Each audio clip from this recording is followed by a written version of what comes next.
তার মানে আল্লাহ তাআলা কখনো কখনো কাউকে কাউকে উচ্চ পর্যায়ে নিয়ে যান আল্লাহ পাওয়ার জন্য।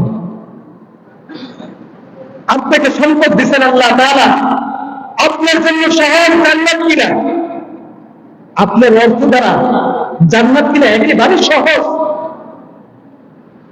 এই অর্থকে যদি আপনি কাজে লাগাইতে পারেন ভালো কাজে, আলহামদুলিল্লাহ।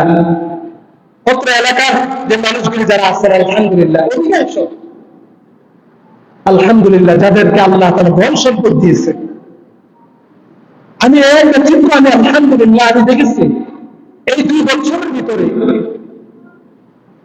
যে আলহামদুলিল্লাহ যাদেরকে ধন সম্পদের মালিক বানাইছেন, আমি অধিকাংশ মানুষকে দেখছি যে তাদের টাকাগুলি ভালো কাজে ব্যয় হয়।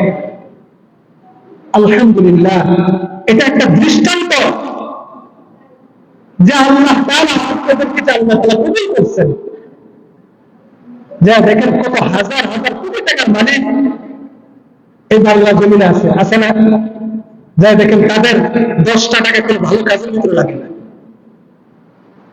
যত গুনাহের কাজ আছে তাদের দ্বারা সংগঠিত হচ্ছে, কিন্তু এমনও মানুষ আছে যাদেরকে যারা দিন এনে দিন খায়, হালাল টাকা উপার্জন করে, তাদের এই টাকাগুলি মসজিদ, মাদ্রাসা,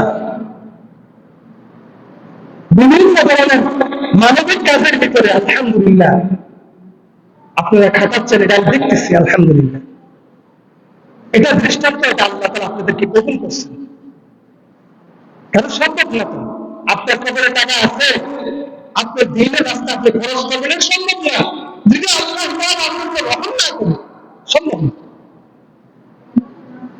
আলহামদুলিল্লাহ, যেহেতু ওই মসজিদ আপনারা করছেন, এটা দৃষ্টান্ত আপনারা। আলহামদুলিল্লাহ, আমি আপনাদের কাছে অনেকবার হাত বাড়াইছি, বিশেষ করে মসজিদের কাজের জন্য। এই মসজিদের কাজের জন্য যতবার আপনাদের কাছে হাত বাড়াইছি, আমাকে কখনো কোনো